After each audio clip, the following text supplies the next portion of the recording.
Alors vous vous demandez peut-être pourquoi avoir choisi d'organiser un colloque consacré aux violences sexuelles, et plus particulièrement aux violences sexuelles dans l'enfance, à l'occasion de la Journée internationale des droits des femmes. D'abord parce que toutes les formes de violence, comme l'a rappelé le ministre, ne produisent pas les mêmes effets, ni à court terme ni à long terme. Certaines d'entre elles, en particulier les violences sexuelles dans l'enfance, laissent des traces durables dans les trajectoires de vie des femmes. Interroger les droits des femmes aujourd'hui suppose donc de questionner les effets de ces violences dans l'enfance sur leur vie adulte. Ensuite, parce que penser les violences sexuelles impose de raisonner en termes de parcours de vie. Les femmes d'aujourd'hui ont d'abord été des enfants. Leur état de santé, leur vulnérabilité, mais aussi leur relation aux autres ne peuvent être pleinement compris sans être reliés aux expériences traumatisantes qu'elles ont pu vivre dans l'enfance.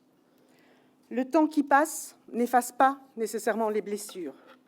Il peut parfois les rendre plus difficiles à identifier, à nommer, à reconnaître socialement.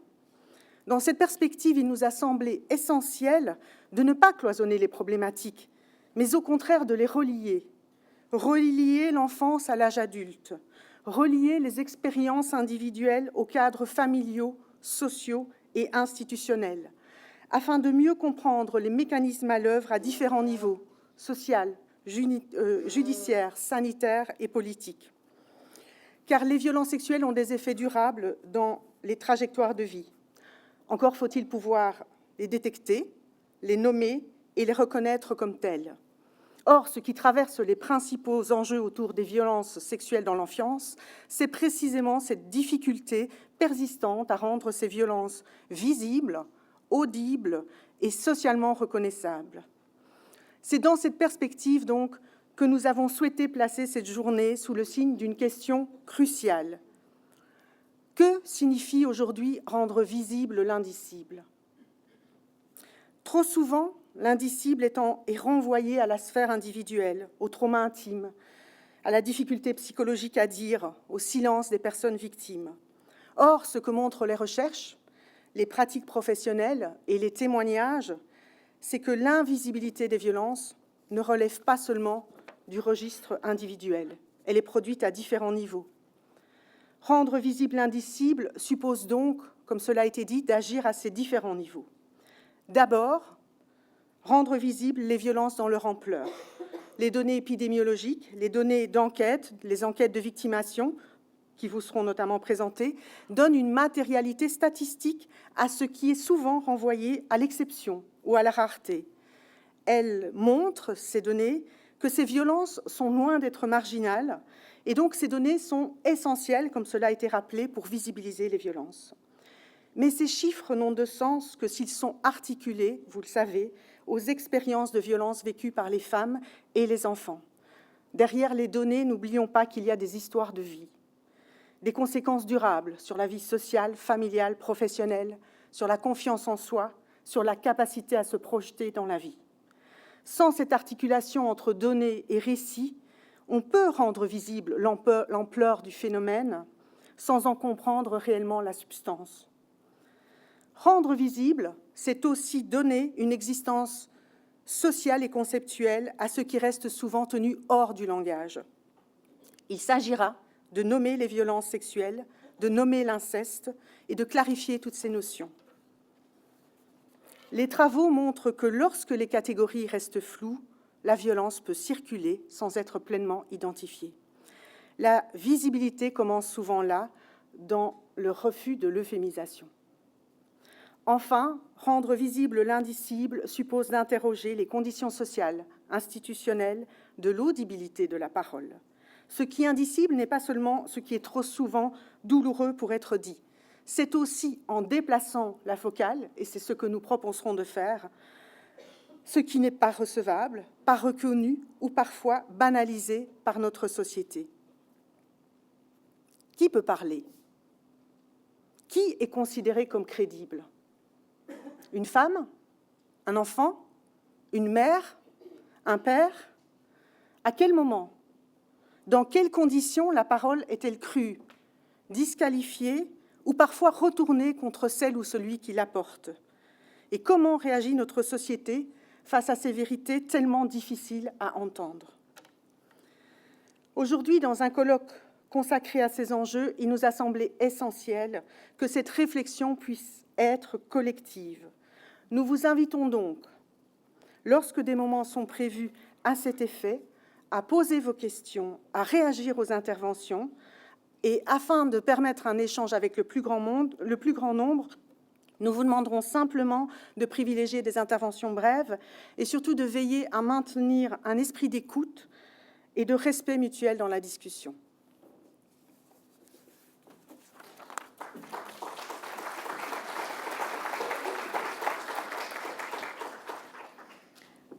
Depuis que je travaille dans le domaine de la lutte contre les violences, j'ai pu constater de nombreuses avancées en matière de prévention, en matière d'accompagnement des victimes, mais également au niveau législatif. Je vais citer quelques exemples dont certains ont été évoqués.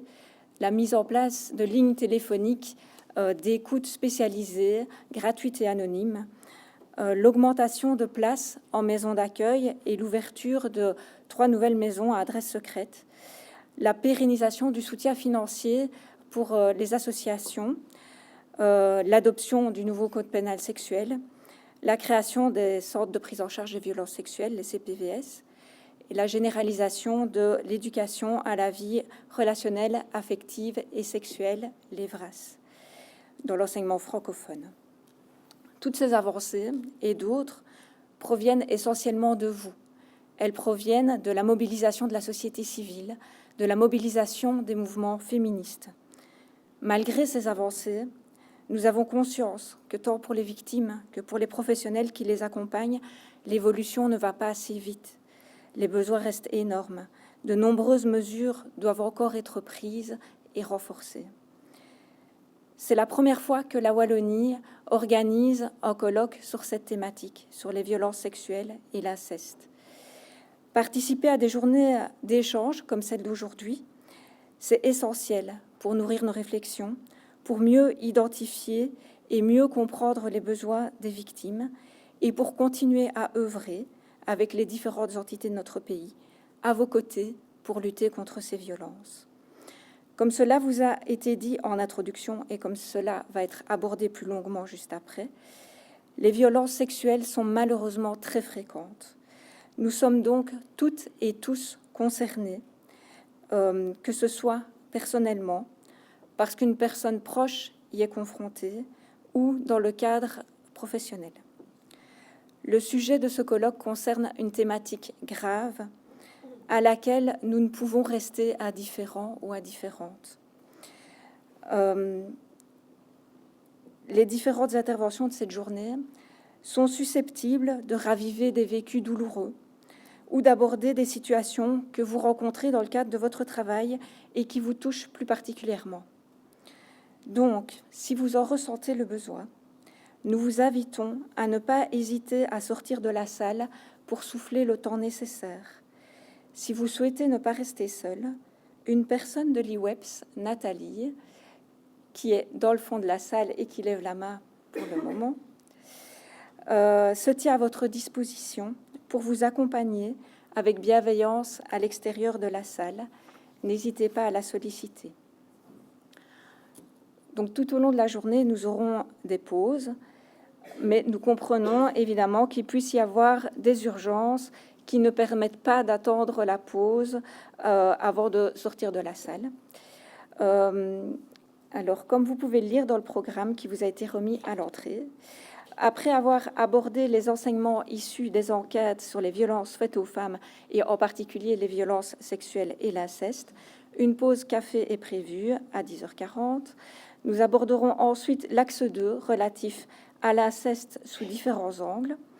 Il y a une pause de midi qui est prévue de 13 à 14h et l'après-midi sera ensuite consacré au parcours des victimes de violences sexuelles et d'inceste.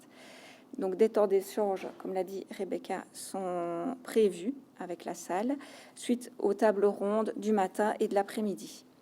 J'ai une dernière information à vous communiquer.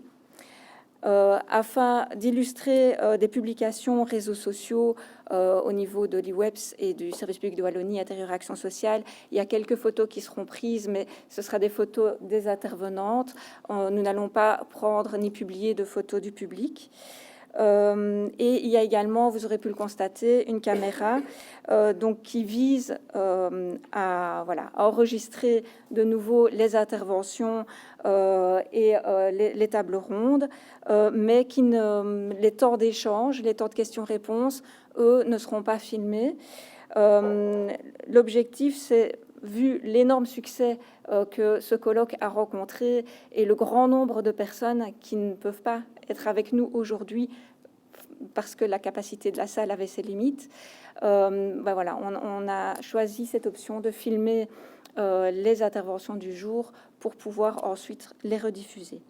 Et donc, il faut que vous vous sentiez libre de poser toutes les questions que vous souhaitez, de partager vos réflexions, car cette partie-là ne sera pas rediffusée. Nous vous remercions pour votre présence et votre participation, et nous vous souhaitons une journée enrichissante.